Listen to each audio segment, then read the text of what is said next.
연방국세청이 납세자 정보를 이민세관 단속국과 공유하기로 합의했습니다. 기밀 유지를 이유로 불체자들의 세금 보고를 독려해온 국세청의 신뢰가 무너졌고 국세청장 직무 대행은 사임 의사를 밝혔습니다. 경찰이 한인 용의자 체포 과정에서 무차별 폭행을 가하는 내용의 영상이 뒤늦게 공개돼 파장이 일고 있습니다. 경찰은 뒤늦게 폭행을 가한 경관 조사에 나서고 있습니다. 무비자로 미국에 입국하려던 한국 국적자가 공항에서 아동 포르노물 소지 혐의로 체포됐습니다. 아동 성관계 영상물 소지 혐의는 매우 심각한 범죄로 중범죄 처벌이 예상됩니다. 맨해튼 혼잡 통행료 프로그램이 적어도 올해 가을까진 유지될 것으로 보입니다. 정부가 지원금 중단 등 통행료 폐지를 압박하고 있지만 MTA와 뉴욕주는 물러서지 않고 있습니다. 이상은 오늘의 주요 뉴스입니다. 시청자 여러분 안녕하십니까? KBN 뉴스입니다. 연방대법원이 정부가 해고한 연방정부 부처 직원들을 복직시키란 하급 연방법원의 명령을 뒤집었습니다. 며칠 새 정부 정책을 중단하란 지방법원 명령이 세 차례 연속 대법원에서 무산되며 트럼프 대통령으로선 뜻하지 않은 3연승을 거두게 됐습니다. 연방대법원은 어제 7대2 결정으로 트럼프 행정부가 해고한 16,000명의 연방 직원을 복직시키란 하급법원의 명령을 철회했습니다. 지난달 13일 캘리포니아주 샌프란시스코 연방법원은 국방부, 재무부 등의 수습 직원과 일부 경력 직원들을 즉시 복직시키라는 지시를 내린 바 있습니다. 트럼프 행정부가 적법한 절차에 따르지 않은 채 직원들을 해고했고 인사관리처가 정부 부처 직원을 해고할 권한이 없다고 판단했습니다. 하지만 대법원은 소송을 제기한 9개 비영리 단체가 직원 해고와 직접적인 관련이 없어 소송을 제기할 자격이 없다고 판단했습니다.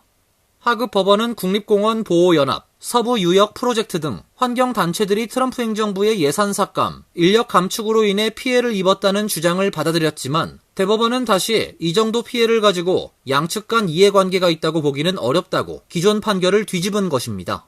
미국 연방대법원은 최근 일주일 새 3건이나 하급심을 뒤집고 트럼프 행정부에 손을 들어줬습니다. 7일엔 트럼프 행정부가 적성국 국민법을 근거로 이민자 추방을 중단하라는 워싱턴 연방지방법원의 결정을 뒤집었고 4일엔 다양성 프로그램을 장려한다는 이유로 트럼프 행정부가 중단시킨 8개 주에 교사 연수 프로그램 보조금 지급을 재개하란 보스턴 지방법원의 명령을 취소했습니다. 하지만 대법원은 이번 판결이 19개 주에서 메릴랜드주 연방법원에 낸 해고 중단, 복직 요구 소송에는 영향을 끼치지 않는다고 밝혔습니다. IRS가 납세자 정보를 ICE와 공유하기로 합의했습니다. 납세자 정보는 기밀로 유지된다며 불체자들의 세금 보고를 독려해온 국세청의 신뢰가 무너졌고 국세청장 직무 대행은 사임 의사를 밝혔습니다. 국토안보부가 7일 연방법원에 제출한 문서에 따르면 IRS는 몇 주간의 협상 끝에 이민당국과 납세자 데이터를 공유하기로 최종 합의한 것으로 파악됐습니다. 합의에 따라 IRS는 불법 체류자들의 개인정보를 ICE에 넘기기로 했습니다. 이민당국이 불체자 단속 시 IRS를 통해 이들의 이름과 주소 등을 확인할 수 있게 된 것입니다. ICE가 불법 체류자들의 이름과 주소를 IRS에 제출하면 IRS는 이들의 세금 기록과 거주지 등을 확인해줘야 합니다. IRS는 소셜 시큐리티 번호가 없는 이들에게도 개별 납세자 식별번호란 별도의 9자리 코드를 제공하고 있습니다. 따라서 불체자들이 IRS에 세금 보고서를 제출하는 과정에서 주소나 소득, 가족관계, 고용 여부, 거주 정보 등을 제공합니다. 크리스티 놈 국토안보부 장관은 8일 연방대법원의 판결에 따라 이제 범죄를 저지른 이민자들이 더 체포돼 엘살바도르 감옥에 보내질 것이라고 밝혔습니다. 하지만 워싱턴 포스트는 멜러니 크라우즈 연방국세청장 직무 대행이 조만간 조기 퇴직을 신청할 것이라고 보도했습니다. 조기 퇴직의 이유는 트럼프 행정부가 불법 체류자 단속이란 목표 달성을 위해 국세청의 업무와 관련한 원칙을 깨뜨렸다는 문제의식인 것으로 전해졌습니다. 국세청은 그동안 납세 정보가 기밀로 관리되기 때문에 정보 유출로 인한 추방 등의 불이익을 걱정하지 않아도 된다며 불체자들의 세금 보고를 독려해왔습니다. 도널드 트럼프 대통령이 오는 20일 계엄령을 선포할 수 있다는 루머가 소셜미디어에서 확산되고 있습니다. 지난 1월 20일 서명한 행정명령을 근거로 하고 있는데요. 근거 없는 가짜뉴스로 판명됐습니다. 뉴스위크는 어제 도널드 트럼프 대통령이 오는 20일 계엄령을 선포할 수 있다는 루머가 소셜미디어에서 확산되고 있다고 보도했습니다. 뉴스위크는 팩트체크 기사에서 트럼프 대통령이 지난 1월 20일 서명한 행정명령이 반란법의 발동 가능성을 둘러싼 논란을 촉발하긴 했지만 계엄령이 고려되고 있다는 신뢰할 만한 증거나 보고는 없다면서 해당 루머는 가짜라고 판명했습니다. 트럼프가 취임식에서 서명한 행정명령은 국방부와 국토안보부가 남부 국경의 상황을 평가하고 국경 집행 목적으로 반란법을 발동할지 여부를 담은 보고서를 4월 20일까지 제출하라는 내용이 담겨 있습니다. 온라인 루머는 1월 20일 행정명령을 근거로 계엄령이 임박했다는 식으로 확산되고 있습니다. 동영상 플랫폼 틱톡에선 21,500개의 포스트에 계엄령 해시태그가 붙었습니다. 매체는 한 틱톡 사용자가 반란법 발동 시한인 4월 20일을 언급하며 자신은 이 날짜에 대해 많은 이야기를 듣고 있다고 글을 올렸고 이 영상엔 16,000개의 좋아요가 붙었다고 보도했습니다. 뉴스위크는 근거 없는 SNS에서의 주장은 남부 국경에서 집행을 하기 위한 수단으로 반란법 권고 여부를 결정해야 하는 4월 20일 시한을 관련이 없는 계엄령과 뒤섞어 놓은 것으로 보인다고 지적했습니다. 경찰이 한인 체포 과정에서 무차별 폭행을 가하는 내용의 영상이 뒤늦게 공개돼 파장이 일고 있습니다. 경찰은 사건 당시 한인 용의자에게 폭행을 가한 사실을 숨기고 있다가 영상이 확산되자 뒤늦게 폭행을 가한 경관 조사에 나서고 있습니다. 아이오와주 주민인 마우이 힐 씨는 아이오와 시리 경찰의 행동이란 글귀와 함께 자신의 소셜미디어에 무차별 폭행 장면이 담긴 영상을 게재했습니다. 2분 30초 분량의 이 영상은 아이오와 시리 경찰국 소속 알리리오 아르세나스 경관이 48세 한인 조나단 김 씨를 바닥에 눕힌 뒤 얼굴을 짓누르고 복부를 3차례 가격하는 장면으로 시작합니다. 이후 경관은 김 씨 위에 올라탄 뒤 양 주먹으로 얼굴을 8차례 연속 가격하는 장면이 담겨 있습니다. 경관에게 폭행을 당한 김 씨는 순간 손을 뻗어 주먹을 막아보려 했지만 아무 저항도 못하다가 곧 정신을 잃은 듯 몸이 축 늘어졌습니다. 이후 경관은 김 씨의 몸을 뒤집고 팔을 비틀어 손목에 수갑을 채운 뒤 머리를 짓누르는 장면이 나옵니다. 경관이 김 씨의 얼굴을 슬쩍 보면서 정신을 잃었는지 확인하는 듯한 모습도 담겨 있습니다. 당시 상황을 지켜보던 한 시민이 경관을 향해 당신이 하는 행동은 불법이라고 소리치는 모습도 있습니다. 이번 사건은 지난달 18일 오전 11시 43분쯤 아이오와 시리 길버트 코트 인근에서 발생했습니다. 체포영장이 발부된 김 씨가 경찰의 체포에 저항하고 도주를 시도하면서 경찰과 몸싸움이 벌어졌습니다. 수사 기록에 따르면 사건 당시 경찰 측은 김 씨가 경관에게 폭력을 행사한 부분만 밝혔을 뿐 경관이 김 씨에게 폭행을 가한 사실은 알리지 않았습니다. 현재 해당 영상에는 300개 이상의 댓글이 달리며 아르세나스 경관의 진압 과정을 성토하는 목소리가 커지고 있습니다. 무비자로 미국에 입국하려던 한국 국적자가 공항에서 아동 포르노물 소지 혐의로 체포됐습니다. 아동 성관계 영상물 소지 혐의는 매우 심각한 범죄로 중범죄 처벌이 예상됩니다.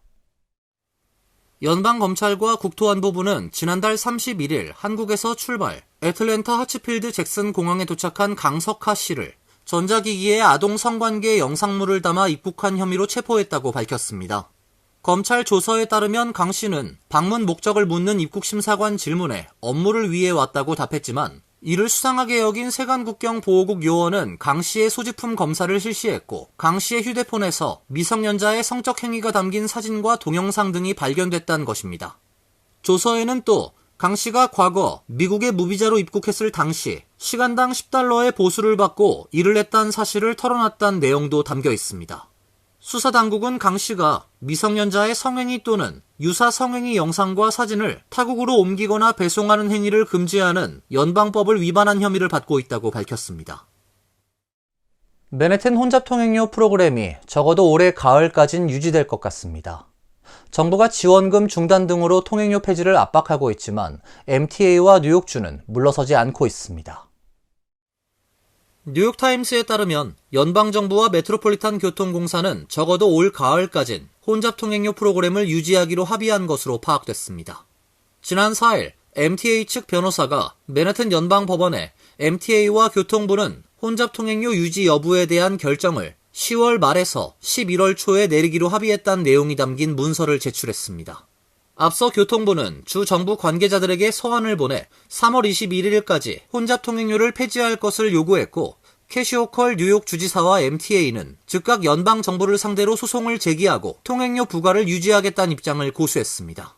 숀 더피 교통부 장관은 뉴욕주와의 논의가 계속되고 있는 만큼 혼잡 통행료를 폐지할 시간을 30일 더 주겠다며 폐지 시한을 한 달 연장하고 뉴욕시 대중교통 시스템의 범죄 문제가 해결되지 않으면 연방 지원금을 보류하겠다고 경고도 했습니다.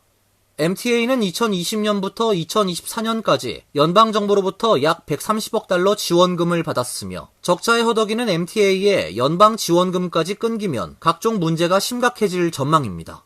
한편 지난달 뉴욕 시민들을 대상으로 진행된 시에나 칼리지 여론조사 결과 42%의 뉴요커들이 교통혼잡료 프로그램에 찬성했으며 35%는 반대한다는 입장을 밝혔습니다. 연방 우정국이 이달부터 배송 속도를 높이는 등 우편 서비스 기준을 전면 조정했습니다.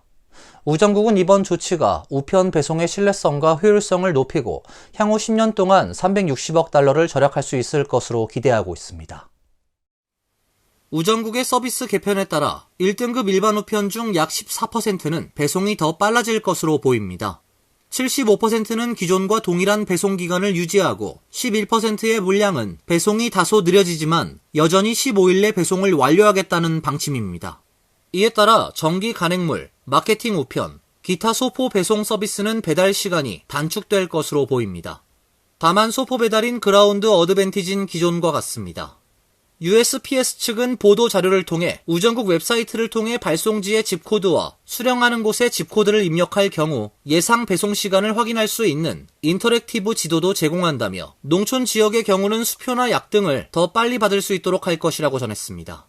USPS는 공기업 형태로 자체 수익으로 운영되고 있습니다. 대부분의 예산은 이용자 수수료로 충당하고 있습니다. USPS는 지난 2007에서 2020년까지 약 870억 달러 누적 적자를 기록했지만 2024년 1분기에는 1억 4,400만 달러 흑자를 기록했습니다. 루이스 드조이 전 우정국장이 추진한 10년 구조조정 계획 성과로 평가됩니다. 이어서 간추린 소식입니다. 북한 전문 매체 비욘드 패럴렐은 어제 북한이 최대 길이 140m에 달하는 신형 유도미사일 프리기탐을 건조하고 있음이 인공위성 영상에 포착됐다고 밝혔습니다.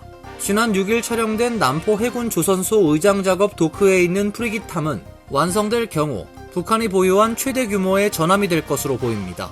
군함은 함정 진수 뒤 함정의 내부 구조를 완성하고 장비를 설치하며 군수품을 적재한 뒤 해군에 인도되는 의장작업을 거치게 됩니다. 남포 조선소 의장작업 도크는 부유식 드라이 도크로 길이가 120m이며 현재는 대부분 그물망으로 덮여 있어 인공위성 영상으로 정확한 모습을 파악하기 어렵지만 대략 140m일 것으로 추정됩니다. 북한은 지난 2023년 국제해사기구에 두 척의 헬기 탑재 프리기탐을 건조하고 있다고 신고했으며 이번에 포착된 함정이 그중 하나일 것으로 보입니다. 재외동포 어린이의 한국어와 한국 문화에 대한 관심을 높이고 한국 역사, 문화체험 기회를 제공하기 위해 2025년 재외동포 어린이 한국어 그림일기 대회를 개최합니다. 교육부가 주최하는 그림일기 대회는 만 12세 이하 재외동포 어린이 중 해외 거주 5년 이상이며 부모 등 보호자와 함께 한국 문화체험이 가능한 어린이를 대상으로 합니다. 한국어를 배우며 느낀 일화나 경험을 그림일기로 표현해 오는 5월 16일 오후 8시까지 대회 홈페이지에 작품을 업로드하면 됩니다. 접수된 작품은 예선 심사를 거쳐 7월 5일 본선 진출자를 발표하며 본선 참가자는 8월 31일부터 9월 4일까지 한국에서 열리는 본선 대회와 문화체험 프로그램에 참가하게 됩니다. 자세한 사항은 뉴욕 한국교육원 홈페이지에서 확인 가능합니다. 어제 오전 10시 50분께 뉴저지 포트리 고등학교에서 한 남학생이 다른 남학생이 휘두른 칼에 수차례 찔려 크게 다치는 사건이 발생했습니다. 중상을 입은 피해 학생은 병원에 긴급 후송돼 치료를 받았고 생명엔 지장이 없는 것으로 알려졌습니다. 칼을 휘두른 또 다른 남학생은 경찰에 체포됐습니다. 지역 매체는 피해자는 16세로 학생들 간 다툼이 칼부림으로 번진 것으로 알려졌다며 3명의 학생들이 피해 학생을 붙잡고 있는 상태에서 한 명이 칼을 찌른 것으로 보인다고 전했습니다. 사건 발생 직후 학교에는 폐쇄령이 내려졌으며 학교로 진입하는 도로 역시 폐쇄됐습니다. 학교 측은 이날 수업을 모두 취소하고 학생들을 집으로 돌려보냈습니다. 타운 정부 관계자에 따르면 가해 및 피해 학생 모두 한인은 아닌 것으로 전해졌습니다. 뉴욕시의 일반 주택가나 상가 도로변에도 전기 자전거를 위한 야외 리튬 배터리 충전소가 설치됩니다. 뉴욕시 교통국은 7일 전기 자전거 야외 충전소 설치를 확대키로 했다며 건물 소유주와 건물주의 승인을 받은 세입자는 주거용 건물 또는 상업용 건물 앞에 배터리 교환 및 충전 캐비닛 설치 허가를 신청할 수 있다고 발표했습니다.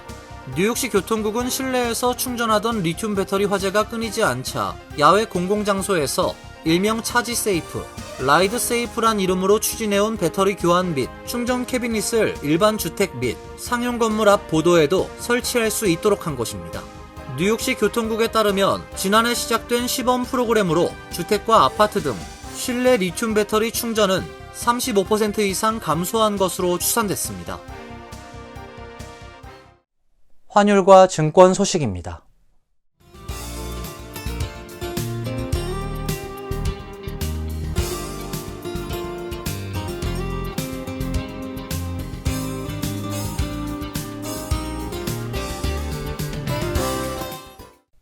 이어서 날씨입니다.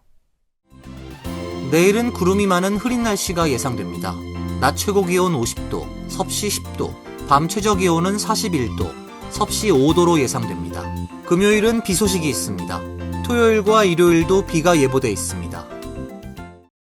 이상으로 KBN 뉴스를 마칩니다. KBN과 함께 즐거운 시간 되시길 바랍니다. 동부 최대 한인방송 KBN이 제작하는 KBN 뉴스는 웹사이트 mykbn.com 그리고 유튜브와 페이스북에서 다시 보실 수 있습니다. 좋아요, 구독, 알림 설정은 뉴스 제작에 큰 도움이 됩니다.